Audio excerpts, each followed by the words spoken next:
Franchement, j'étais bouche bée devant la présentation. Parce que notre but en tant que Scrum Master, c'est qu'on veut protéger l'équipe. J'étais démuni, quoi, face à cette personne. L'erreur, c'est pas une erreur en tant que telle, ça nous permet d'avancer en fait. J'aimerais ça coder, là, tu sais. C'est ça qu'il faut faire. Ouais, je sais, moi aussi j'en avais peur, ça, performance. On s'en Je leur fiche ai de la dit, performance, c'est un c'est pas objectif ça. qu'il faut qu'on livre, on livre, et puis c'est tout. Pourquoi vous avez décidé de démarrer un podcast? Qu'est-ce qui... C'est sa faute, ça. C'est ça. En fait, l'année dernière, m'est venue une idée de faire un événement, un peu comme on avait Agile Tour à Montréal, avec des conférences et autres. Puis démarrer ça, c'était compliqué. Puis je vais voir Compfun un jour, je dis viens, on fait une soirée, on parle d'agilité. On l'a fait avec Asensi. On a fait un événement en novembre l'année dernière. On a Ok. parlé d'agilité, DevOps, comment ça pouvait être complémentaire. Mmh. On avait un de nos consultants avec nous, Pierre, Pierre, ouais. qui lui nous parlait de DevOps, donc qui est vraiment bien calé dans le sujet. Du coup, on a fait toute une soirée, ça a réuni du monde, on était une cinquantaine. C'est peut-être pas énorme, mais pour nous, c'était quand même quelque chose. On était très contents. Et cette année, j'ai dit à Campfun, j'ai dit, écoute, c'est vraiment dommage, parce qu'on va s'arrêter aux soirées, on peut pas en organiser tous les 2 mois. Je viens, on lance une chaîne YouTube. Et Campfun, il me dit, mais non, on est trop vieux pour ça. Tu m'as lancé au mois de ça. décembre, hein. Au mois de décembre, tu m'as lancé. Ouais, dessus. j'ai dû travailler un petit peu Ouais. encore. Et c'est en avril qu'on a lancé le truc. Ça a pris 4 mois pour... Je lui dis, j'achète des micros, et à partir de là, on lance la chaîne YouTube. Il me dit, oui, je pense qu'il avait espoir que je le fasse pas. Ouais. Et on l'a fait. Et après, on l'a fait. Qu'est-ce qui est le plus de logistique? Organiser des soirées agilité ou faire du podcast, enregistrer du balado? Soirée agilité. Soirée agitée, ouais. Mais après, le soirée agitée, toi, c'est pas nous qui organisons. On n'organisait pas, quoi. Non, C'est Asensi qui organisait. C'est ASNC. Ok. Ouais. Donc nous, on arrivait et puis on faisait notre speech. Ok. Là, ici, c'est plus... ouais, toi, regarde, là, comment on a galéré pour tout installer. Mais on n'a pas un vrai studio, donc On fait du fait maison. on fait du fait maison. Bon, pour l'instant, ça va, ça passe. Mais voilà pourquoi on a fait nos podcasts. Et on a voulu aussi aller plus loin dans nos discussions et puis permettre à tout le monde en fait de regarder en fait les vidéos. Toi, on fait des ateliers agiles ici chez Asensi où il y a du monde de l'extérieur qui vient en fait aux ateliers et on leur dit à la fin, bah, si vous voulez aller plus loin, vous pouvez regarder nos vidéos YouTube. Ça parle d'agilité. On prend vraiment le début. Toi, on fait par épisode, par café. Ouais. Premier café, c'était l'introduction à l'agilité. Ensuite, c'était le pied de l'agilité. Ensuite, c'était le Scrum, etc. On a parlé de Kanban, etc. Donc, vous partez vraiment de la base. C'est ça. Puis, tranquillement, pas vite, vous avancez dans les sujets qui viennent un peu faire en sorte qu'on est capable d'être agile, là, finalement. Ouais, c'est C'est ça. On veut voir la base d'abord. Ouais, tu commences par la base. Puis... Nous, c'est ce qu'on se dit de toute façon. Si tu connais pas la base, si tu sais pas pourquoi tu le fais, bah, tu le fais mal. C'est pour ça qu'on essaie de voir ça à la base ensemble. Et puis, ouais, même nous, ça nous aide aussi quand on parle de nos enjeux. On sait que dans nos organisations, de toute façon, personne n'est vraiment agile dans nos organisations, donc on essaie de faire avec. Mais donc, on parle de nos enjeux, dans nos missions, tout ça, donc c'est quand même pas mal, quoi. C'est quand même un constat intéressant que tu amènes du fait que, puis là, on dit qu'on en parlera, qu'on ne veut pas en parler, là, mais c'est que les organisations ne sont pas tant agiles finalement au niveau de l'organisation quand tu veux justement planifier des projets, aller chercher des nouveaux revenus, signer des contrats, toute cette mécanique-là qu'il y a organisationnelle, contractuelle, légale, vient un peu contre, si on veut, c'est comme à l'opposé un peu de nous, ce qu'on aimerait implanter dans les équipes de développement. Puis même au sein de l'organisation, idéalement, si on est capable d'avoir ce côté-là agile qui vient comme se battre contre la rigidité de façon de faire qui existe depuis super longtemps. Là. C'est clair. Tu as la complexité de... Généralement, quand tu fais du développement, c'est pour donner de la valeur à un produit à quelqu'un, à un client. Et je pense que c'est compliqué pour les entreprises de dire aux clients on ne sait pas combien ça va te coûter, on est agile. Donc, en façade, on distribue ça en agilité aux équipes de développement pour simplifier le cadre et puis essayer de mieux gérer les projets. Mais en amont, il n'y a pas de vente agile, en fait. Il y a un montant, il y a une durée qui est à peu près estimée et nous, on doit se débrouiller après avec ça pour, avec les équipes, essayer d'avancer. Là où ça va mieux. Enfin, ça va mieux. Ça donne un vrai sens à l'agilité, c'est qu'on a plein de projets qui arrivent en même temps. Donc on essaye de faire avancer tout comme on peut. C'est là où on retrouve le cadre agile en fait dedans. Moi, ce que j'ai remarqué surtout en utilisant la méthode agile dans le cadre de Scrum, là, surtout c'est l'amélioration continue dans les équipes. Ouais. Au début, tu accroches une équipe au début, tu vois qu'il y a des choses qu'il faut améliorer, et petit à petit, il s'améliore au fur et à mesure. Et le cas de Scrum permet vraiment de faire ça, c'est de faire améliorer les équipes petit à petit, avec tous les enjeux qu'il y a autour, mais au moins l'équipe, elle s'améliore petit à petit, elle délivre mieux, elles savent aussi ce qui doit être délivré, etc. Ouais. Donc c'est beaucoup mieux, quoi. Ouais. Je trouve que Scrum est une belle plateforme à mettre en place dans une équipe. Tu sais, on parle du cadre Scrum. Ça t'amène les outils, un peu des outils qui vont te permettre de mettre en place cette culture d'amélioration continue-là progressivement. Puis quand tu commences au début, quand tu es dans une équipe qui a des problèmes, vraiment des problèmes d'efficacité, des problèmes, plein de types de problèmes que tu peux rencontrer dans une équipe, bien, quand tu commences à faire des rétros, puis que tu prends des actions, tu sais, mettons là, une action concrète à chaque rétro que tu mets en place pour t'améliorer, tranquillement, pas vite, les membres de l'équipe qui n'ont jamais fait de Scrum vont comme faire « Ah, OK, ouais, on devient vraiment meilleur. Ah, ça devient de plus en plus facile de livrer de la valeur. Ah, fait que tu construis un peu, au fur et à mesure que tu le fais, ton engagement envers ce cadre-là en tant que tel qui est le Scrum. Fait que c'est vraiment intéressant. Tu sais.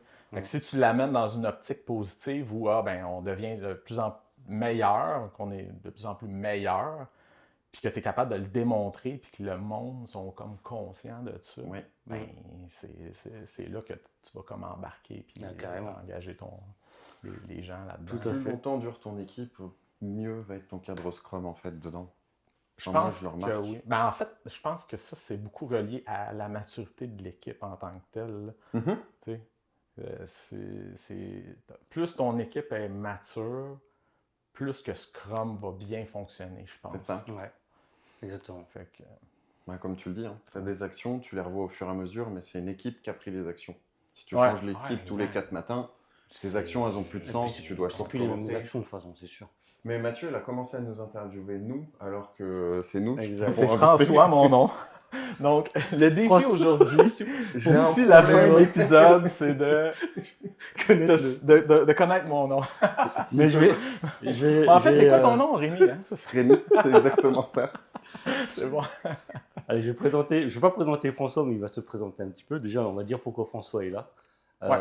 Donc François, je l'ai croisé à un Agile Tour de Montréal en 2023. Donc ça remonte maintenant, c'est ça, 2023 hein. Ouais, 2 ans. Ouais, ça remonte à 2 ans là. Et tu avais fait une super conférence sur la sécurité psychologique. Donc c'est le sujet d'aujourd'hui. Ouais. Et pour moi, je trouve que la sécurité psychologique est super importante dans une équipe. Et j'avais déjà ça en fait dans mes anciennes équipes, cet espace-là en fait de sécurité psychologique, mais sans savoir exactement le terme et le nom associé à cet espace, à ce cadre. Je ne savais pas qu'on appelait ça une sécurité psychologique, qu'il fallait mettre en place pour que tout le monde puisse parler correctement sans être jugé, etc.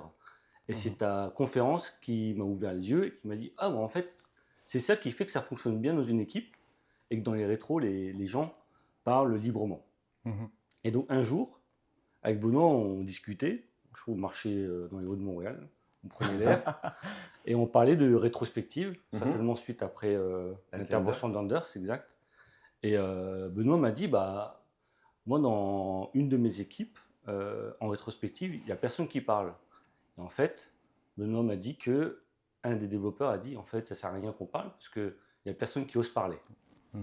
Et donc j'ai dit, tu vois, il ne doit pas y avoir de sécurité psychologique dans ton équipe, il y a peut-être un souci, il faut peut-être trouver les moyens justement pour que tout le monde puisse parler correctement. Il y a peut-être un chargé de projet qui est là, qui ne devrait pas être là, un manager qui est là, qui ne devrait pas être là, il y a peut-être une personne qui a un petit peu la main mise sur toute l'équipe, et du coup ils n'osent pas parler parce que cette personne est là.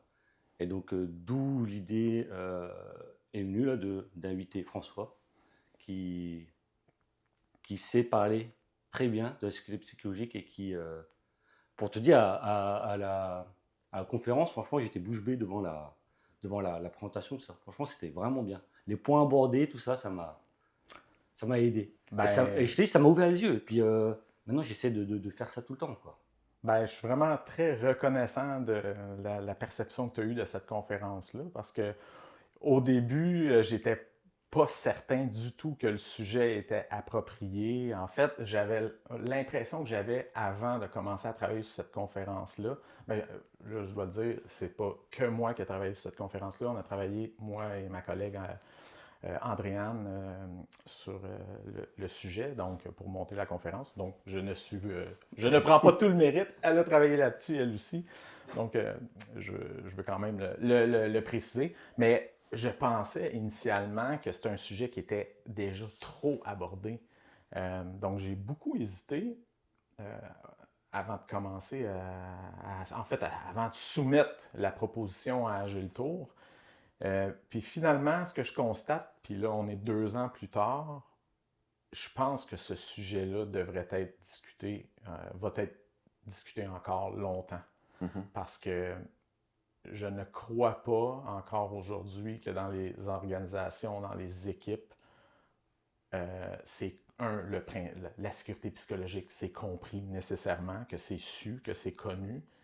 Et je ne crois pas que surtout les leaders, là, je parle des gestionnaires, les leaders, les Scrum Masters et compagnie, sont tous conscients de l'importance que ça a dans le bon fonctionnement d'une équipe, surtout en contexte d'agilité. Donc, voilà. Je ne prétends pas être un expert dans le sujet. C'est vraiment un sujet qui m'intéressait suite à des expériences personnelles, des lacunes que j'ai observées, un peu comme Rémi mentionnait, que toi tu mentionnais à propos de Rémi, sur des silences dans des rétros, dans des rencontres, même dans les daily où personne, tout va bien, tout est beau, il n'y a personne qui parle, on tient nos caméras fermées. Je l'ai même vécu moi-même en tant que développeur à certains moments dans des situations de projet dans le passé. Si je reviens un peu plus loin dans mon historique de travail, des situations où j'étais littéralement, je me sentais pas en sécurité psychologique. Donc, je me mettais en mode silence parce que c'est la façon la plus facile de se protéger en tant que tel. Éventuellement, ça finit par nous rattraper, là. Puis on pourra en reparler plus tard un peu, mais c'est le mécanisme de base au début. On ne se sent pas en sécurité, on va se mettre en mode silence. Donc, l'ayant vécu, j'essayais de comprendre un peu, c'est quoi qui explique ça? Puis c'est là que je suis arrivé à faire un petit peu plus de recherche sur le sujet. Et je suis tombé sur un article qui a changé ma perception complète de l'agilité à partir de ce moment-là, en 2022 environ. Là. 1 an avant Gilles Tour, ça a été là que j'ai complètement changé ma façon de faire les choses, ma façon de voir l'agilité. Ouais. Puis ça m'a amené à cette conférence-là. Ouais, c'était rapide, quoi. Ouais. À partir du moment où tu as vu ce que c'était. Ouais. Et donc, justement, donc là, on a parlé de sécurité psychologique, mais c'est quoi exactement la sécurité psychologique? La sécurité psychologique, je vais revenir, je vais utiliser les mots d'une experte en la matière parce que je pense que c'est elle qui est la mieux placée pour en parler. C'est la professeure à Harvard Business School qui s'appelle Amy Edmondson qui a écrit un livre là-dessus sur la sécurité psychologique en entreprise. Et la sécurité psychologique, c'est tout simplement un climat dans une équipe qui va permettre aux individus de ne pas avoir peur de se tromper, en fait, sans se faire taper sur les doigts, sans se faire humilier. Donc, tu as l'impression que tu as le droit d'être vulnérable, dans le fond, et de te tromper, et que tu vas être supporté par ton environnement, par ton équipe. Fait que c'est ce sentiment-là que tu peux prendre des risques sans être puni, sans être humilié en tant que tel. Donc, c'est vraiment ça la sécurité psychologique. Là. Ok. Et donc, tu disais donc, tu peux parler tranquillement sans être humilié et tout ça, là. Ouais. Donc, c'est comme ça que tu sais comment il y a des indicateurs pour savoir qu'elle est présente, cette sécurité psychologique? Le premier indicateur, c'est les silences. le premier indicateur qu'on va voir dans les équipes, dans les rétros, dans les scrums, comme on mentionnait un petit peu plus tôt, c'est les silences. Les personnes, les équipes, en fait, où ils vont avoir de la difficulté à parler de leur obstacle qu'ils ont actuellement. Donc, on va cacher un peu le fait que présentement, ça ne va pas bien dans le projet. On n'en parlera pas. Malgré que les indicateurs de notre chargé de projet, là, lui, il regarde ça et il fait comme « Hey, le projet, ça n'avance pas, là. Qu'est-ce qui se passe? Ah, tout est beau, là, ça va bien. » Mais ça, c'est le premier. Ça va pas. Ça va pas nécessairement. Après ça, bon, je veux pas tomber dans le sujet non plus des estimations et tout. Tout ce volet-là, ça pourrait être un sujet de podcast en soi.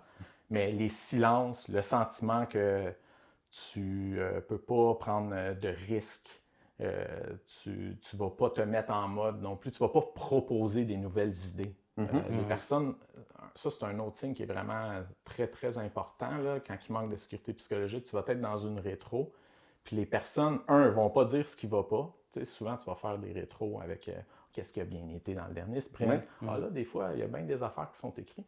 Qu'est-ce qui a moins bien été dans le dernier sprint? Ça, des fois, on n'a rien. Tout a bien été dans le dernier sprint, mais la réalité, c'est qu'au quotidien, des fois, ça allait pas si bien que ça. On avait fait qu'on a peur d'aller aborder un peu ces sujets-là. Puis, une des choses que Amy Edmondson mentionne, qui explique les silences, ce qu'elle amène comme idée là, par rapport au silence, cette théorie-là, c'est l'asymétrie de l'expression et du silence. Donc, c'est plus facile pour un individu, pour un être humain, de garder silence. C'est un confort immédiat. Oui, c'est vrai. Ça ne demande aucun effort. C'est parfait. Tandis que de t'exprimer, ça va demander, du courage. Donc, quand tu es dans un climat qui manque de sécurité psychologique, tu ne vas pas aller vers cette avenue-là, là, ça c'est sûr. Donc, ça va demander du courage. Et tu n'auras peut-être pas les résultats escomptés immédiatement. Versus, tu gardes le silence, tu es dans ton coin, tu fais ton petit bonhomme de chemin, il n'y a pas de problème. Tu te protèges. Tandis que t'exprimer, ça peut susciter des réactions négatives. Puis peut-être que ça ne va pas susciter les réactions auxquelles tu t'aurais attendu. Donc, elle explique ça vraiment par ce concept-là. Donc, la symétrie de l'expression et du silence. Il y en a un qui est très facile, puis il y en a un autre qui demande plus de courage. Donc, dans un climat qui manque de sécurité psychologique, bien évidemment, Tu auras plus de silence. On tombe en... Oui, exactement. Ouais. C'est ce que j'avais au début, hein, c'est ce que Camphren disait, beaucoup de silence, surtout dans les rétros ou autres.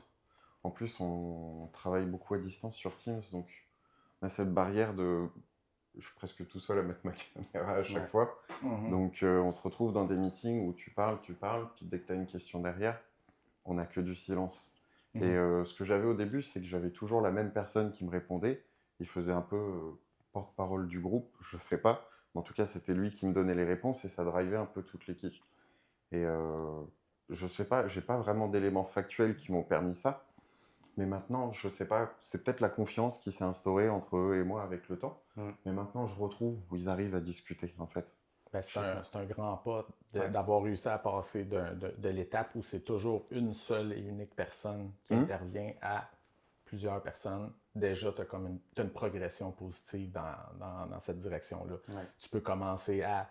C'est une mesure concrète de « Hey, présentement, est-ce que mon équipe a sans sécurité psychologique? » Peut-être pas totalement. On n'est peut-être pas rendu au point ultime où l'équipe est incroyable et c'est comme une dynamique parfaite, une équipe performante, mature et tout.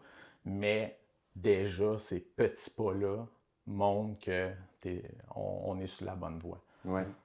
Et comme tu disais, s'il n'y a qu'une seule personne qui parle dans une autre perspective ou dans une réunion à n'importe quelle réunion, ça peut être un indicateur aussi de manque de sécurité psychologique, ça. Tout à fait. Tout à fait, parce que en fait, la personne qui va parler n'émettra peut-être pas les idées de toute l'équipe.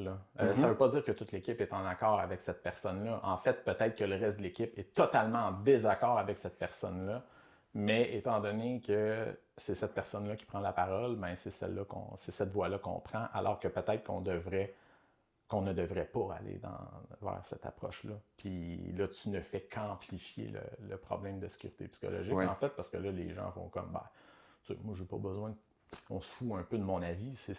Anyway, ça va être cette personne-là, son idée qui va être considérée.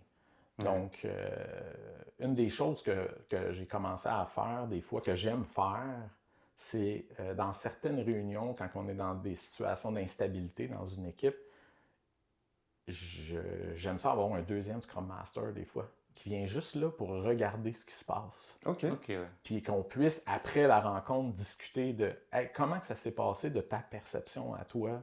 Qu'est-ce que tu as remarqué? Qu'est-ce que tu as vu? Parce que quand tu es Scrum Master, mettons dans un Scrum ou dans une rétro, ben là, tu es beaucoup en mode OK, faut que la rencontre se fasse. Hein? Faut que tu facilites la rencontre puis tu l'amènes autant que possible à atteindre une conclusion avec potentiellement des actions à prendre. Mais tu es beaucoup focus sur diriger la rencontre vers, la conclusion de la rencontre en tant que telle. Mais d'avoir un autre Scrum Master qui a comme la même sensibilité un peu que toi, qui a la même perception que toi, ça vient un peu amener des fois une perspective différente qui va faire qui va amener des choses que toi, tu n'as pas constatées pendant cette rencontre-là. Donc ça c'est un truc que j'ai la chance de faire un peu avec ma collègue dernièrement. Là. Après les rencontres, après ça, nous, on s'en refait une autre et on regarde, hey, qu'est-ce que tu as pensé? Comment tu as trouvé ça? Ouais. Puis des fois, ça nous amène dans des directions vraiment, vraiment intéressantes là, pour l'équipe. L'importance du feedback. Toi, on a beau être des facilitateurs en tant que Scrum Master. On voit pas tout. On a besoin de feedback aussi. On a besoin de feedback pour savoir ce que j'ai fait de bien, ce que j'ai pas fait de bien. C'est ça. Et toi, on parle de sécurité psychologique, mais là, dans ma tête, je suis en train de penser. Même pour le Scrum Master, il doit se sentir en sécurité quand il facilite une équipe. Tu as intérêt à te sentir en sécurité parce que sinon, tu ne vas pas oser interrompre les gens, tu ne vas pas oser interroger les gens, etc. Je suis assez d'accord. C'est vrai que c'est assez chaud aussi. Parce que moi, je me rappelle, dans une de mes rétros, j'avais une personne qui était perturbateur. Et il venait pour critiquer en fait, les actions de l'équipe. Wow. Et en fait, il venait à la fin, tu vois, de la rétro. Déjà, il arrivait comme ça, quoi. Donc, je lui dis, bah, vas-y, viens. Et en fait, il venait pour tout critiquer. Et j'étais démuni, quoi, face à cette personne. Alors que l'équipe, ça faisait des années déjà que j'étais avec eux, mais rien que son intervention comme ça, en fin, sans savoir le contexte ou quoi que ce soit, eh ben, ça m'a mis dans une drôle de position, même vis-à-vis de mon équipe, tu vois, tu as peur de perdre ta crédibilité, quoi, que tu as réussi à gagner au fur et à mesure des années et des interventions. Ouais.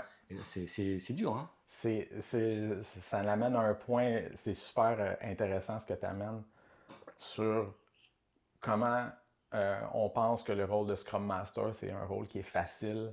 C'est pas facile. Dans la mesure où si tu es vraiment une organisation qui veut que les équipes aillent bien, qu'on vise la performance, on vise le bien-être au travail des individus vraiment, le rôle de Scrum Master devient extrêmement complexe. Ben, je pense que tous les rôles de middle management, de gestionnaire, c'est des rôles extrêmement difficiles parce que tu es souvent pris entre 2 ou 3 réalités différentes. Donc là, je ne sais pas à quelle personne tu fais référence, à Trouble Fight d'une rétro, là, mais cette personne-là, elle avait sûrement des besoins précis qu'elle tentait de répondre en venant dans cette rétro-là. Puis, je pense qu'en tant que Scrum Master, ce que j'aurais fait, puis là, je ne sais pas si c'était possible dans ton cas, mais j'aurais appelé la personne en individuel après la rencontre pour lui demander « Regarde, c'est quoi ton besoin? Qu'est-ce que je peux faire pour t'aider? » Puis lui rappeler c'est quoi le rôle d'une rétrospective. Est-ce que c'était une personne qui faisait partie de l'équipe? Elle faisait partie de l'équipe. Elle faisait partie de l'équipe, mais elle se présentait à la fin. C'est ça. OK. Donc, c'est un problème. Ouais. Moi, comment j'ai réagi derrière, c'est que maintenant, dans l'équipe, je leur ai dit, si vous n'êtes pas là tout au long de la rétro, faut plus venir du tout à la fin parce que vous n'avez pas le contexte des discussions, Exact. vous n'avez pas le vote Exactement. des actions et donc venir à la fin, c'est juste perturber toute l'équipe en fait. Donc c'est ça qu'on a mis en place après quoi. Mais, Puis, tu sais, des fois, c'est plate à dire dans la vie, mais quand il y a un trouble fight, une personne qui est avec un comportement difficile, il y a des fois où il faut accepter que ça nous dépasse en tant que Scrum Master, puis que c'est d'autres intervenants qui doivent venir s'occuper de cette personne-là tu sais, Ouais, pour protéger exactement. l'équipe. Parce que C'est notre ça. but en tant que Scrum Master, c'est qu'on veut protéger l'équipe. Ouais. Donc, si la personne arrive dans des rétros et qu'elle est tout le temps en train de mettre un peu le chaos, c'est pas soutenable pour l'équipe. Donc, des fois, c'est dommage, mais on n'est pas des fans de la hiérarchie nécessairement, puis on veut pas nécessairement qu'il y ait ce type d'intervention-là, mais il y a des moments où, à partir du moment où toi, en tant que Scrum Master, tu as mis les balises, tu as écouté ses besoins, tu as essayé de répondre à ses besoins, en tout cas, de trouver des pistes de solutions, ben, si tu peux pas aller plus loin que ça. Fait que là, après ça, ça passe dans un autre niveau qui pourra voir comment il gère ce cas-là. Faut pas oser demander de l'aide. Hein. On peut pas tout gérer ou quoi que ce soit. Hein. Autant que, justement, comme je mentionnais tantôt, l'idée d'avoir un deuxième Scrum Master, mais des fois, dans certaines situations conflictuelles ou problématiques, il faut aller demander de l'aide de d'autres personnes, RH ou quelconque, pour venir nous appuyer là-dedans, parce que ultimement, on cherche à garder le bien-être de l'équipe. On veut protéger cette équipe-là contre la pollution externe, j'allais dire, la pollution externe, mais aussi les situations internes qui viennent des fois être problématiques, auxquelles on n'a pas les outils nécessaires peut-être pour intervenir ou on n'a pas les pouvoirs de le faire. C'est ça aussi dans certaines compagnies, dans certains contextes d'organisation. Quand tu es une très petite organisation, tu as peut-être un peu plus de pouvoir, mais quand tu es dans une grande organisation, ben, tu n'as pas tout le temps tous les pouvoirs nécessaires d'agir pour régler toutes les solutions. C'est sûr. Mais chose certaine, il n'y aura pas personne qui n'a pas le pouvoir de parler avec l'individu, puis d'essayer de comprendre c'est quoi son besoin, puis de voir qu'est-ce qu'on peut faire pour changer cette dynamique-là. C'est être très factuel, de dire, OK, dans la dernière rétro, il s'est passé telle situation, j'ai pas aimé ça, je pense que ça l'a pas servi à l'équipe, donc qu'est-ce que je peux faire pour répondre à ton besoin? Exact. Ça marche. Donc là, on a parlé beaucoup des points négatifs, et donc maintenant, une fois on pense avoir installé la sécurité psychologique, comment on s'aperçoit qu'elle est présente? Comment ça se détecte? C'est une grosse question. C'est une grande question. Avec il y a plusieurs perspectives, plusieurs réponses. Comment qu'on peut mesurer la sécurité psychologique? Premièrement, je pense que je vais un peu faire référence pour répondre à cette question-là à l'auteur qui a changé ma vie d'agiliste, qui est Timothy Clark, qui a écrit l'article fameux que l'agilité ne fonctionne pas sans sécurité psychologique. C'est un article qui a publié sur Harvard Business Review. Maintenant, le site, malheureusement, est payant. Il y avait beaucoup d'articles disponibles gratuitement. Maintenant, il est rendu... en tout cas, cet article-là en question est rendu derrière un abonnement. Donc, je suis un peu déçu parce que c'est vraiment un article déterminant, selon moi, qui m'a beaucoup orienté par la suite dans les actions que j'ai prises. Mais, donc, c'est ça. Son article mentionnait que l'agilité, dans le fond, le processus, le mécanisme fondamental de l'agilité, c'est comment les individus arrivent à interagir entre elles dans une équipe. Et non pas le processus en place. Faire du Scrum. Mettons là, souvent, on va mettre en place Scrum. Ouais, mettre en place Scrum. Mais tu peux mettre en place Scrum. Là. Tu peux faire du Scrum, des daily, tu peux faire des rétros, des sprint planning. Tu peux tout faire ça, avoir un beau product backlog, des objectifs de sprint, mais être zéro agile. Là. On l'a vu je l'ai vu moi d'expérience dans certaines équipes. Puis là, visiblement, toi aussi, dans certains cas aussi, là. Ça a été le cas, mais ça va mieux. Qu'est-ce qui fait, comment qu'on peut identifier une équipe, dans le fond, qui a un bon niveau de sécurité psychologique? Ben, je pense que Clark aborde ça avec ses 4 niveaux de sécurité psychologique. Donc, le premier niveau, c'est la sécurité d'inclusion. Donc, à ce moment-là, à ce niveau de sécurité psychologique-là, dans l'équipe, tu peux répondre à la question positivement. Est-ce que je me sens inclus dans l'équipe tel que je suis en tant qu'individu, avec mes compétences, mes faiblesses? Les faiblesses, c'est important, c'est fondamental, nos faiblesses. On aime beaucoup parler de nos forces, mais nos faiblesses sont vraiment importantes, puis on peut travailler positivement autour de ça. Fait que, est-ce que je suis accepté dans cette équipe-là? Est-ce que je me sens accepté? Oui. Si la très grande majorité de l'équipe dit oui, le niveau 1 est atteint. OK. Magie. Donc, souvent, quand on va former une nouvelle équipe, on va faire des fois des ateliers de team agreement, de ways of working, donc des accords d'équipe, puis nos façons de travailler. Les petits ateliers qui existent pour faire ça, puis ça peut être fait dans la première, quand tu formes une nouvelle équipe ou quand il y a eu beaucoup de mouvements de personnel, une réorganisation, tu fais ça dans la première semaine, idéalement le plus rapidement possible. Puis, c'est sûr qu'au début, on est dans une zone de turbulence. Là. On ne se connaît pas, on n'est pas trop sûr. Il n'y a pas de sécurité psychologique là, à ce moment-là, généralement. Là. On est... comment qu'on va travailler ensemble? Donc, tout le monde. Donc, en tant que Scrum Master, ben, on va animer un atelier incroyable où les gens vont être excités d'aller et avoir du plaisir. Et on va sortir de là et généralement, bon là, on va faire « OK, ben tel collègue, lui, il est bon en SJS. Ah, OK, puis moi, ça me tente. Je suis moins bon là-dedans, mais j'ai le goût d'apprendre.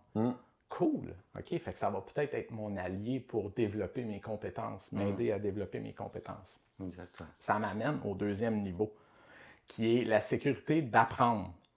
Oh, là, je connais les gens, ils m'ont accepté, ils connaissent mes faiblesses, puis je peux les utiliser comme alliés pour m'aider à développer mes nouvelles compétences. C'est le fun. Donc, on s'entraide. C'est le fun. Lui, il est meilleur que moi dans ça. Moi, je suis meilleur que lui, mettons, avec, je sais pas, en React, mettons. Je suis meilleur front-end. Lui, il est bon en SJS plus back-end. Moi, je suis meilleur front-end. Hey, là, je parle en codeur. C'est agilité code, c'est ça? Ouais, c'est ça. Donc, moi, je suis meilleur un peu plus front-end en React. Fait que là, comme ça, tu crées une synergie dans l'équipe. Donc là, on a atteint le niveau 2. Le niveau 3, c'est la sécurité de contribution. Donc là, je peux développer mes compétences. On m'accepte. 2, je peux développer mes compétences et contribuer à ce que les autres développent les compétences dans cette équipe-là, leurs compétences dans cette équipe-là. Et là, maintenant, je pense que, étant donné qu'on se connaît, qu'on connaît nos forces, nos faiblesses, je pense que je suis capable de contribuer. Est-ce que je suis à l'aise de développer cette feature-là? Et que je vais être supporté par mon équipe? Est-ce que je peux amener des idées? Des nouvelles idées. Donc là, on atteint le niveau de contribution. Donc, je contribue au produit, à la livraison de valeur. Donc ça, c'est le niveau 3. Souvent, on réussit à atteindre ce niveau-là. Le 4e niveau, c'est le niveau le plus difficile à atteindre. Rendu à ce niveau-là, on se sent à l'aise en fait, c'est le niveau de sécurité de défier. Et là, c'est intéressant parce que défier, c'est défier le statu quo. C'est défier, challenger les idées des autres. Amener des idées complètement à champ gauche pour venir bonifier notre livraison de valeur. On tombe en mode innovation. On tombe en mode où notre équipe est capable d'être créative. C'est un stade qui est beaucoup plus difficile parce que là, tu sens que tu peux challenger ton collègue de travail et que lui ne va pas se sentir attaqué personnellement. Parce que là, on challenge les idées, là. On ne challenge pas la personne. Fait qu'on crée cette dynamique-là où On va faire des sessions de brainstorm devant un tableau blanc, puis on va échanger des idées, puis on va critiquer les idées de façon avec de très bon argumentaire, mais pour ultimement, on est tellement rendu solide comme équipe que nous, ce qu'on veut, là, c'est on a l'objectif de produit, là, puis on sait que la meilleure idée qui va sortir de cette rencontre-là, ben, ça va être ça qui va être le mieux pour atteindre cet objectif-là. Donc, on tombe dans un mode vraiment beaucoup plus innovateur, mais ça, c'est le niveau qui est le plus difficile à atteindre et ça demande beaucoup de maturité d'équipe. Tu sais, si on parle, tantôt on parlait de maturité un peu d'équipe, il existe le modèle de Tuckman là, qui montre quand tu as la formation de l'équipe, tu as la période de storming, de normalisation et le niveau performance. Tu atteins un niveau de performance à un moment donné. Bien, cet équilibre-là, il est extrêmement difficile à conserver. Un nouveau dirigeant arrive dans l'entreprise, ça peut le déstabiliser. Des départs dans l'équipe, des nouvelles personnes qui arrivent dans l'équipe. Donc, le travail qu'on fait en tant que Scrum Master, en tant que leader, c'est un travail constant à essayer de viser le 4e niveau qui est est-ce que mon équipe présentement est capable de se challenger? Moi, je pense qu'il n'y en a pas tant que ça des équipes qui atteignent ce niveau-là et qui réussissent à le maintenir dans le temps. Et justement, les équipes qui atteignent ce niveau-là, je pense que c'est les équipes qui sont les plus performantes, certainement, au niveau de l'agilité. Si on veut résumer ce que tu viens de dire avec les différents niveaux, tu me dis si je me trompe. Par exemple, un junior qui arrive dans une équipe, Scrum, si le junior est capable de dire sur ce récit-là, je ne connais pas, mais je veux bien essayer, je vais le prendre. L'équipe est OK pour que le junior prenne ce récit. Et qu'en plus, quand il explique comment il va faire, les autres le challenge sur sa façon de faire et que lui, il prend correctement les idées des autres, on a atteint le niveau 4 en fait. On a atteint le niveau 4. Ça ne tombe pas en confrontation, en attaque. Là. C'est ça. Faut que ça parle bien, tout ça. Et derrière tout ça, il y a aussi la confiance. En fait, je pense la confiance, le respect, tous ces mots en fait qui fait que l'équipe tourne bien, quoi. Des fois, je me fais demander c'est quoi la différence entre la confiance et la sécurité psychologique dans une équipe. Puis, tu sais, c'est quand même assez simple la différence. La différence, c'est que la confiance, c'est un sentiment que tu as par rapport à un individu ou des individus. C'est vraiment un sentiment très personnel que tu as envers. Moi, j'ai confiance en Rémi aujourd'hui. Pour qu'on va toujours Rémi. Je sais. Oui, tu n'as pas changé de nom. Donc, j'ai confiance en Rémi. Je sais que justement, si je rencontre des problèmes avec Nest.js, ben, il va être là pour m'aider. J'ai confiance qu'il va m'aider. Tandis que la sécurité psychologique, c'est vraiment plus un climat de l'équipe en général. Donc, est-ce que je sens que je vais être supporté dans cette équipe-là si je prends des risques? Est-ce que l'équipe est supportée? Est-ce qu'on va s'entraider en tant qu'équipe? Donc, c'est beaucoup plus un climat... Une notion de groupe. Une notion plus de groupe. Sécurité psychologique, c'est une notion de groupe et la confiance, c'est plus une notion individuelle. Oui, exact. Okay. Mais tu sais, si tu peux avoir confiance à une personne dans l'équipe, mais tu ne prendras pas de risque parce que l'équipe en tant que telle, on n'est pas dans un climat où ça va me permettre, je vais pouvoir me permettre de le faire parce que je vais peut-être me faire chicaner par le Scrum Master, mettons. C'est un exemple un peu futile, mais... Mais sur ces niveaux-là, on va les jauger, je dirais, à la personne et pas à l'équipe au global. Une personne peut se situer sur le niveau 4 et une autre à côté peut être au niveau 1. Ou est-ce que c'est vraiment quelque chose que tu mesures au niveau de l'équipe? Je pense qu'il faut la mesurer autant que possible au niveau de l'équipe. Mais oui, quand tu vas envoyer, une des solutions peut-être de mesurer ça, ça serait d'envoyer un petit questionnaire aux membres de l'équipe sur comment ils se sentent. Puis Amy Edmondson, elle a un petit sondage que tu peux envoyer ces 7 questions, ces 7 phrases, puis tu indiques est-ce que tu es totalement en désaccord avec ça jusqu'à totalement en accord. Puis ça va te permettre un peu de mesurer, dans cette équipe-là, mon niveau de sécurité psychologique est quand même globalement plus élevé. Mais c'est sûr qu'individuellement, ça se peut que tu aies une personne qu'elle ne se sente pas en sécurité psychologique. Puis ça, c'est un des défis comme gestionnaire, c'est que tout est tout le temps en mouvement. Le contexte de la personne, qu'est-ce qu'elle vit présentement au niveau personnel va venir parfois influencer ça. Est-ce que sa dernière semaine, elle a été confrontée à des obstacles qu'elle a eu de la difficulté à surmonter, puis que là, au moment où elle répond au sondage, elle n'est pas dans un bon état d'esprit, donc elle va répondre plus à la baisse. Donc, je pense que tout est contextuel, fait qu'il faut faire quand même attention, mais généralement, c'est vraiment au niveau de l'équipe. Si ton équipe... Normalement, quand tu as un sentiment de sécurité psychologique au sein de l'équipe, les réponses de pas mal tout le monde devraient sortir fortes. Donc, mais... Bon, il n'y a pas de réponse précise à ça. Hein? Tout est tout est délicat, là. Tout est dans les subtilités. Là. Mais ouais. C'est sûr. Et là, donc, on a parlé de l'équipe. Et donc, le Scrum Master, le rôle qu'il a pour justement mettre en place cette sécurité psychologique-là, c'est quoi son rôle? Le rôle d'un Scrum Master ou le rôle d'un leader dans une équipe? L'influence du leader dans les équipes, du ou des leaders dans des équipes sur la sécurité psychologique, c'est fondamental. Là. La première chose qu'on pourrait aborder, c'est, je pourrais faire référence encore au livre de M. Clark. Monsieur Clark. Monsieur Clark. On ne se connaît pas, Monsieur Clark. Je ne le connais pas. Mais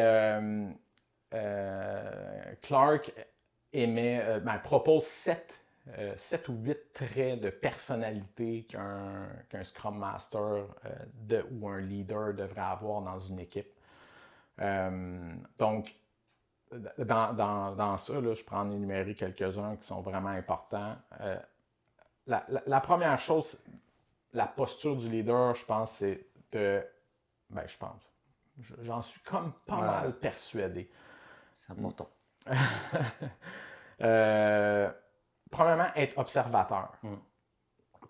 On revient un petit peu là, à la question de OK, comment qu'on peut voir est-ce que mon niveau de sécurité psychologique est bon présentement? Le Scrum Master ou les leaders, parfois on est des personnes qui sont un peu qui aiment prendre la parole, mais je pense que la chose la plus bénéfique, c'est prenons pas trop la parole, attendons et observons, écoutons un peu ce qui se dit pour essayer de tout le temps mesurer, en tout cas être capable de faire un diagnostic de est-ce que l'équipe va bien présentement? Ce qui se dit là, est-ce qu'on est dans la bienveillance? Est-ce qu'on est en mode constructif? Donc, être observateur, ça c'est un point qui est vraiment important. Justement, protéger le droit de parole. Donc, la prise de parole, toi en tant que Scrum Master, OK, tu te présentes au Scrum le matin, des fois tu démarres la rencontre, même si tu n'es pas nécessairement obligé d'y aller. Là. On y va souvent quand même, en tout cas je parle pour moi, je ne sais pas pour toi. On est presque là tous les jours. Là. Mais de protéger le droit de parole de tout le monde, c'est super important. De s'assurer que tout le monde a eu l'opportunité de parler durant les rencontres, je pense que c'est ça qui est important. Puis ça passe par, en tant que leader, des fois c'est bon de laisser la place aux gens, puis juste de poser des questions le strict nécessaire pour que la discussion se fasse entre les personnes. Puis des fois, on le remarque, on est souvent à distance, puis on remarque, la personne se démute, démute, puis là, comme si elle n'avait pas l'opportunité de parler. Donc là, moi, ce que j'aime faire, j'ai vu telle personne que ça fait 2 fois que tu essayes de te démuter. Est-ce que tu voulais ajouter quelque chose? Inviter la personne à amener ses points, à prendre la parole, justement.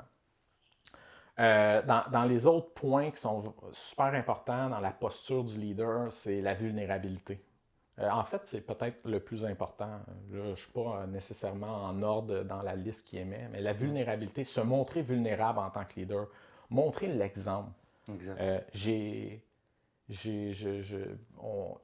exemple, je sais pas, j'ai pas d'exemple concret qui me vient en tête rapidement. Mais comme je le dis, le truc que je disais tout à l'heure, avec la personne qui est arrivée à la fin, toi, Oui. L'équipe a vu que ça pouvait aussi m'atteindre et que j'étais comme eux, quoi. J'étais humain, quoi.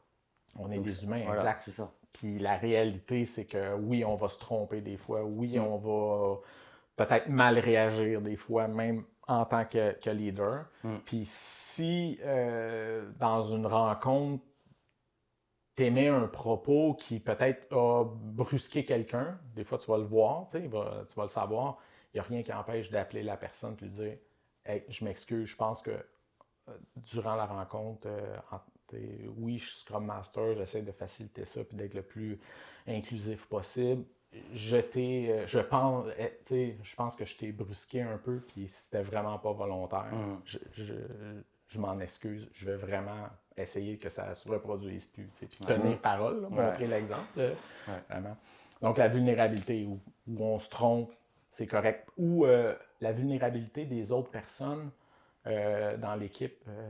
Si une personne dit qu'elle s'est trompée ou qu'elle a fait une erreur, la remercier de le dire. Merci de mentionner ça. Qu'est-ce qu'on pourrait faire pour que ça se reproduise plus? Est-ce qu'on est capable en équipe de regarder ça de façon factuelle, de façon constructive, puis bâtir autour de ça? Saisir cette erreur-là comme une opportunité, la convertir en opportunité. Fait que ça, c'est vraiment important. C'est un sujet qu'on avait déjà eu dans les autres podcasts. En agilité, l'erreur, c'est pas une erreur en tant que telle, ça nous permet d'avancer en fait. Exact. Il faut le prendre comme ça. Exact. Mais ça, c'est pas nécessairement su de tous. Donc, puis dans les équipes où le niveau de sécurité psychologique est très bas, c'est clairement pas su de tous, mais souvent ça vient d'un historique punitif ou de relations interpersonnelles entre les individus qui étaient dysfonctionnels. De le rappeler en tant que Scrum Master, en fait, de remercier la personne qui se montre vulnérable, c'est très puissant. Là, parce que là, ça vient légitimer l'idée que on accepte l'erreur en tant qu'équipe. C'est très fort.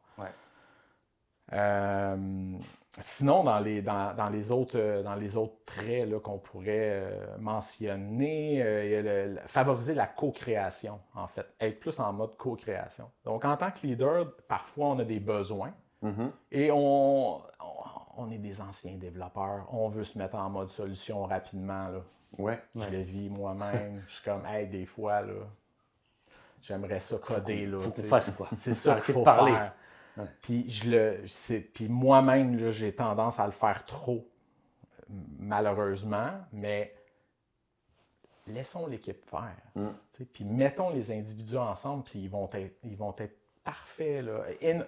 Ce qui est important, c'est que tu énonces bien ton besoin et que tu t'assures, c'est bien beau l'énoncer comme il faut, le besoin, là, mais que tu t'assures que tout le monde l'a bien compris. Donc, une fois que ça c'est compris, OK, bon, ben parfait. C'est quoi les prochaines étapes? On met ça dans votre camp. Arrivez-nous avec des solutions. Travaillez ensemble. Puis c'est qui vous avez besoin? Avez-vous besoin des personnes de d'autres équipes? Avez-vous besoin de ressources? Qu'est-ce que vous avez besoin pour répondre à ce besoin-là? Exact. C'est marrant ça, ce co-création que tout le monde ait bien compris ce besoin. J'ai 6 développeurs moi dans mon équipe et quand on a des besoins, je fais mes stories. Souvent, j'ai un développeur qui prend la main sur une story, qui dit « Ok, c'est comme ça, etc. » Et j'ai remarqué souvent, après les meetings, j'ai un autre développeur qui vient me voir en disant « Je n'ai pas compris cette story. » Mais je n'ai pas sur le moment le feedback. Alors qu'on vient de passer toute notre session de refinement ensemble, on a regardé cette story, j'ai posé des questions, j'ai appris dernièrement en plus, parce que les estimations ne sont pas souvent les mêmes. Donc j'ai arrêté de pointer du doigt en disant pourquoi tu as mis tant. Je repose des questions plutôt techniques. J'essaye que tout le monde donne du feedback. Et j'ai toujours une personne, c'est pas la même à chaque fois, donc je vise personne, mais j'en ai toujours un qui vient me voir derrière en disant ça, j'ai pas compris. Et pourtant, il y a de l'échange quand même entre les équipes à ce moment-là. Mais il n'a pas osé interagir à ce moment-là. Ça fait partie du coup de tout ça de silence, ce qu'on disait, est-ce qu'il a envie de prendre la parole à ce moment-là ou pas. Et j'essaye beaucoup de choses et j'arrive pas à corriger pour le moment ce tir-là. Une des pistes peut-être de solution, je ne sais pas si tu allais parler. Non, je disais juste que cette personne-là, en fait, elle se sent. Toi, ça va un peu avec l'inclusion de tout à l'heure. Peut-être qu'elle se sent pas en fait inclus dans l'équipe, donc elle laisse les autres parler sans interagir. Mais c'est à tour de rôle qu'ils font ça en plus. Ouais, donc C'est sur ce co-création, c'est qu'ils ont pris chacun des, comment dire, techniquement des parties de l'application. Ils se sont spécialisés en fait eux-mêmes. C'est ça, ils se sont spécialisés. J'essaye de les pousser à faire en sorte qu'ils soient capables d'aller partout, ou au moins de connaître pour avoir une vision globale de la chose. Mais de par leur spécialité, j'ai l'impression que des fois, ils ne se sentent pas du tout touchés par une story. Et on se retrouve au moment, chose que je veux leur faire comprendre de plus en plus, c'est que quand on est au sprint planning, on a un objectif commun. Et cet objectif commun, il vient par le fait que tout le monde ait compris ce qu'on a comme objectif dedans. Et on rejoint ce problème-là de il revient après, puis celle-là, je ne l'ai pas compris.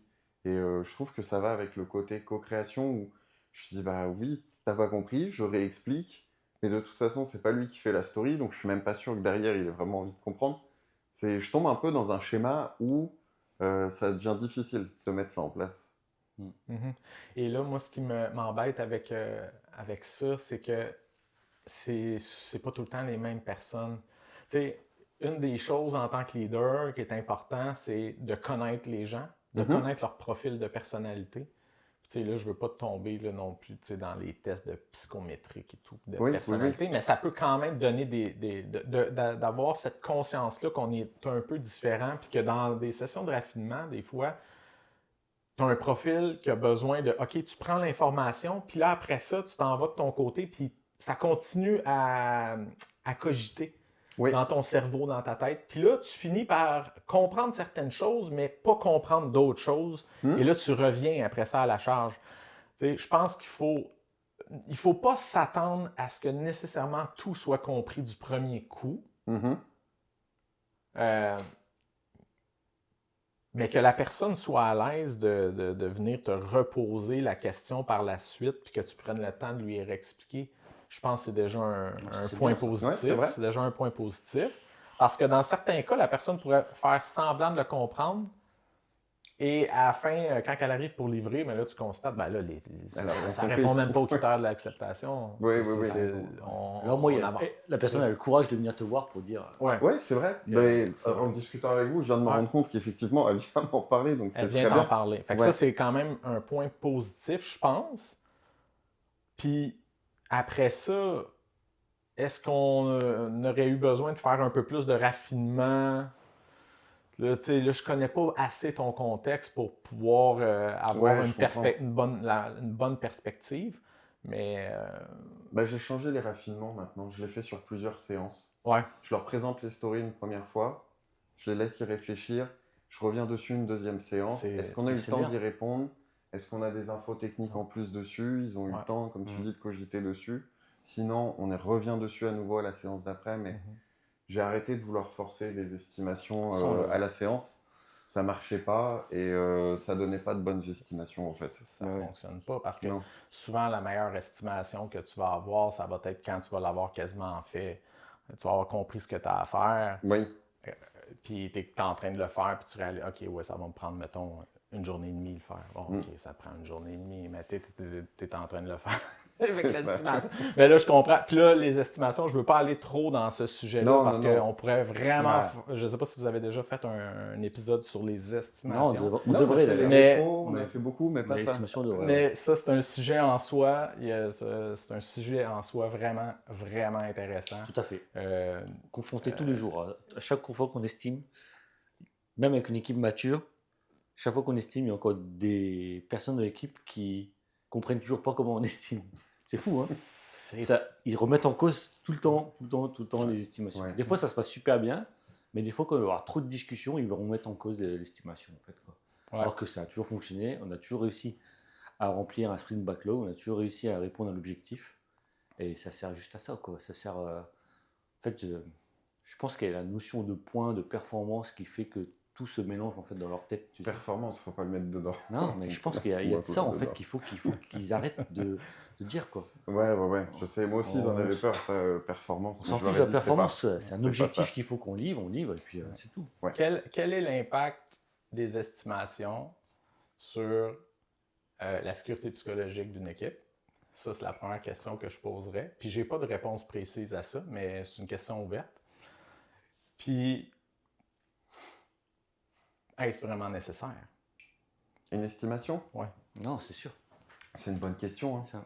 Mais dans le monde où on vit aujourd'hui, avec les organisations qui ont besoin de budgétiser chaque fonctionnalité, chaque travail qu'on fait, ils sont obligés de mettre à côté du travail d'une équipe, même si elle est agile, combien de points ça a pris pour faire telle ou telle chose, pour ensuite associer le nombre de points au budget dépensé. C'est une aberration en agilité, hein. Mais l'estimation aujourd'hui, elle sert à ça en fait. Ouais. Ben, je pense que ça se permet aussi de fixer ton objectif. Bah, moi, ce que je dis toujours, l'estimation permet d'avoir une vélocité d'équipe. Après, la vélocité, c'est juste un indicateur pour remplir ton sprint backlog. Mais c'est tout. Oui, Ça s'arrête là. C'est quoi, ça, je suis d'accord. c'est quoi la visée? Est-ce que la visée est de remplir un sprint backlog pour un objectif? Et qu'est-ce qui se passe si le sprint backlog n'est pas assez rempli? Alors, moi, c'est déjà arrivé. Ils vont en chercher à nouveau dans le product backlog directement. Et est-ce que c'est un problème? Du tout. C'est pas un problème en tant que tel, non. Mais après, ils perdent la vision. Bah, on va tomber dans des débats beaucoup trop loin, éloignés de ce qu'on voulait, mais ils vont, comment dire, se poser une question de priorité. Et après, ils n'ont pas envie d'avoir cette responsabilité de est-ce que j'ai pris cette bonne tâche, est-ce que j'en aurais dû en prendre une autre avant. C'est le problème premier qu'ils ont derrière ça. Ils viennent vers moi directement en disant sûr. Ouais. qu'est-ce que je prends derrière. Et donc, Heureusement. je leur dis bon, Ouais. bah, voilà, en plus, on a ça. On a la chance encore en plus, nous, on travaille en safe, si tu connais le safe. Ouais, je Donc, connais. ils vont chercher dans les sprints d'après, directement. Donc, on recule nos sprints de la fin, on avance au plus. Donc, si le product backlog il est bien priorisé, normalement, Tu peux aller chercher au fur et à il y a mesure. des choses qu'on peut aller chercher. Mais ça Ouais. implique que parfois, par exemple, le niveau de raffinement, est-ce qu'on a atteint notre definition of ready? Oui ou non? Peut-être pas, mais des fois, on peut se mettre, OK, ben on est dans une situation actuellement où on a peut-être besoin de faire un peu plus de raffinement à ce sprint-ci. Ou, pourquoi pas en profiter pour rembourser de la dette technique, exact. mise à jour de librairie. Il y a plein de maintenance qu'on peut faire sur nos produits tout le temps qui... On est mieux d'en faire un peu de temps en temps que d'attendre qu'on soit pris pour le faire parce que là, il y a vraiment un fixe de vulnérabilité hyper important. Puis là, ça vient de nous briser notre planning parce qu'on ne l'a pas fait. Exact.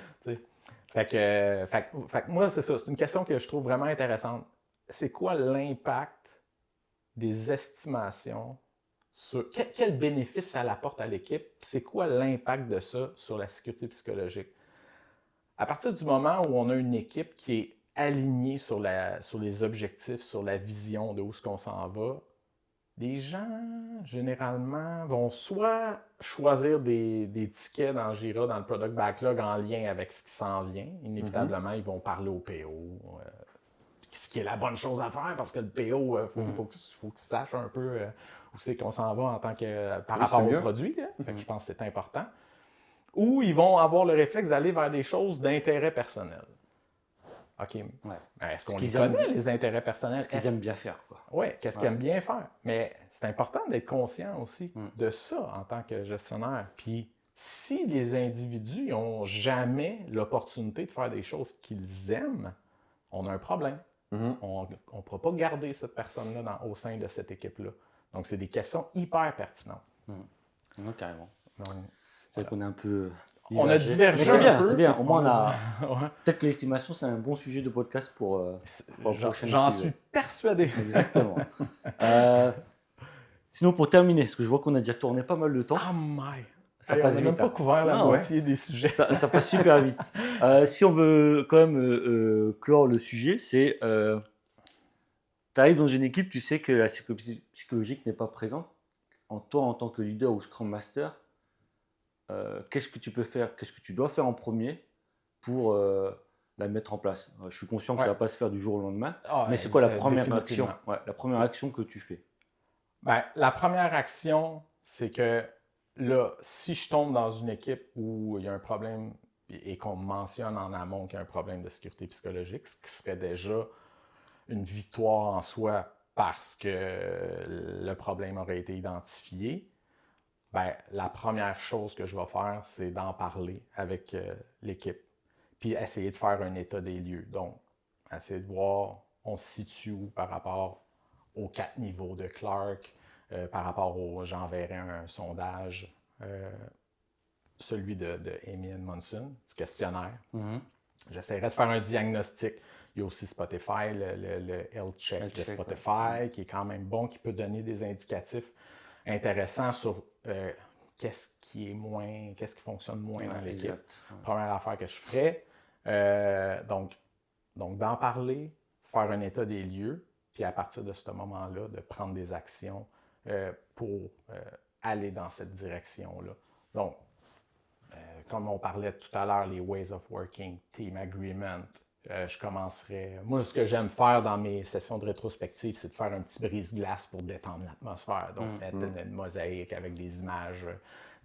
Ramener en tant que leader, je pense qu'il faut montrer l'exemple. Donc, ramener, même si tout n'est pas rose présentement, ramener l'image de la personne positive qui se soucie des autres, du bien-être de son équipe. Donc, c'est vraiment la posture, là, je reviens aux traits qu'on parlait tantôt de Clark, sont hyper importants, de les ramener, d'essayer d'être le plus constant possible aussi par rapport à ça. Okay. Donc, c'est vraiment, avoir l'intention s'intéresser à la sécurité psychologique, puis avoir l'intention de mettre ça en place dans nos équipes, parce qu'on reconnaît la valeur que ça va avoir. Ensuite, le coaching, l'état des lieux, prise d'action suite à l'état des lieux qu'on va avoir fait, commencer à en parler, puis la constance. Mais ça, la constance, c'est la chose la plus difficile en tant qu'individu parce qu'on est des humains, on a des émotions, on est sensible. Donc, il y a des journées où ça va pas bien et on pourrait prendre des raccourcis puis être un peu moins, disons, être un peu plus sec ou, tu sais, on est des humains, là. Donc, c'est un gros défi. C'est pas facile, mais si on est capable de l'instaurer, c'est vraiment important. Puis, un outil qui est vraiment intéressant aussi, que je pense qu'on peut mettre en place, c'est, puis encore là, c'est une idée de Clark que je ramène, c'est les duos de comportement vulnérable, comportement attendu. Donc, réponse attendue, dans le fond. Donc, quand on fait nos ways of working, on peut aborder déjà ce sujet-là, de dire, OK, si une personne se trompe, se montre vulnérable, quel comportement en tant qu'équipe on s'attend à avoir en tant qu'équipe? C'est quoi qu'on s'attend d'avoir? Comment qu'on devrait réagir? Comment qu'on devrait aborder cette situation-là? Ça devient un excellent sujet de rétrospective. Parce que oui, on parle souvent de nos rétrospectives sur OK, est-ce que nos processus vont bien? Mais est-ce que le comportement humain va bien aussi? Ça, c'est fondamental. On revient à Clark qui dit ce qui est fondamental, c'est comment que les individus interagissent dans l'équipe. C'est ça qui va faire qu'on est une équipe agile et performante, créative. Donc de déjà aborder ça, ces comportements-là, ces duos-là de comportements vulnérables, réponses attendues, puis de les réutiliser en rétro. OK, est-ce qu'il y a eu dans le dernier sprint un comportement vulnérable qu'on voudrait parler? Puis comment qu'on a réagi à ce comportement-là? Question puissante. Oui, c'est vrai. En Scrum, tu sens que l'équipe va pas tant bien. C'est pas la catastrophe, mais ça va. On est dans une période difficile, mettons. Est-ce qu'il y a quelque chose qu'on n'a pas mentionné, mais qu'on devrait dire, qu'on garde sous silence, mais qu'on devrait mentionner? C'est une question qu'on peut poser. Est-ce qu'il y a quelque chose que... Quelqu'un a quelque chose à dire, mais qui n'a pas osé dire. Qui n'ose pas le dire. Le verbaliser en tant que Scrum Master directement, ça va avoir une certaine puissance. Puis ensuite, en tant que Scrum Master ou leader, si tu réagis en remerciant les personnes qui ont eu le courage de parler dans une situation comme ça, bien là, tu viens encore plus de ramener une coche sur la sécurité psychologique. Donc, je pense que ça serait un peu la recette que je mettrais en place. Observer, c'est un des points importants aussi, ça. l'observation. Observation, connaître son début. monde, connaître les Exactement. individus. Ouais. Puis adapter un peu nos rétros aussi à ces individus-là. C'est pas tout le monde qui aime ça parler en public, Ah oui, en c'est gros. sûr. Mhm. Fait il n'y a rien qui empêche si tu veux, tu peux te booker une rencontre à toutes les semaines avec un des membres de l'équipe qui est moins verbose. Ouais. One-on-one, des fois, plus facile. Ah, avec cette personne-là, ça marche. Je vais aller chercher du feedback. Mhm. Un one-on-one par semaine de 15 minutes. Ouais, carrément. Moi, toi, quand j'arrive dans un nouveau projet, toujours je fais le truc de Spotify, le squad échec là. Ouais, super, super Et en cool. one-on-one. En one-on-one. Comme ça, au moins, ça prend du temps, par contre. Parce que si tu es dans une équipe de 10 développeurs, Ouais. et je ne me focus pas que sur les développeurs, product owner, analyste, etc. Tous ceux qui font partie de l'équipe, squad échec en one-on-one, sur les mêmes sujets. Et ça me permet déjà de connaître l'individu, Ouais. de savoir ses faiblesses, et puis en même temps de faire un audit complet de tout le projet, quoi. Ouais. Et puis le fait aussi de leur poser ces questions-là, d'écouter leurs réponses, tu gagnes aussi leur confiance en faisant cet exercice. Ouais. Et l'exercice de Spotify, le squad échec est vraiment très puissant, quoi. Très puissant. Ouais. Exactement. Ouais. Ouais. Donc, voilà. je pense qu'avant de finir, peut-être que je pourrais montrer.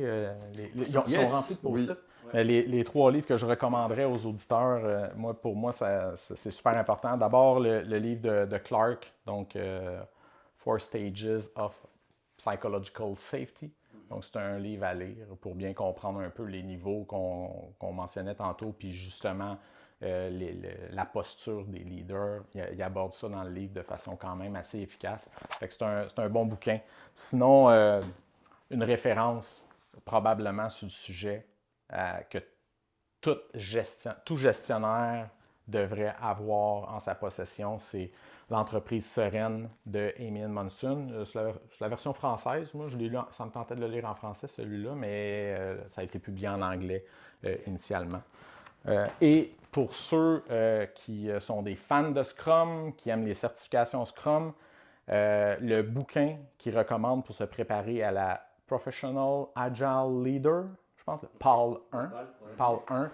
Ce livre-là parle de sécurité psychologique puis de plein d'autres trucs en lien avec comment être un leader agile dans une équipe, dans une organisation. C'est une mine d'or, ça aussi.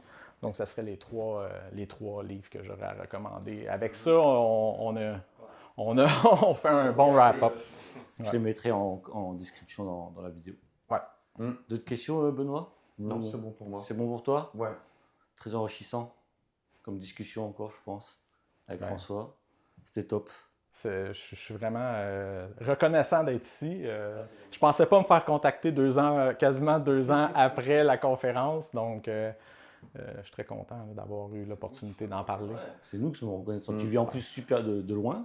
Oui. Pour ceux qui ne connaissent pas, donc c'est en dehors de l'île de Montréal. En dehors de l'île de Montréal, ouais, C'est comme exactement. une sacrée distance pour venir ici chez Asensi. Donc, Mais on m'a convaincu avec du café et du dessert. Donc, on n'a pas mangé. on va se faire plaisir. donc, on va le manger Exact. parce que, voilà. Merci Donc, Benoît. Allez, Voilà.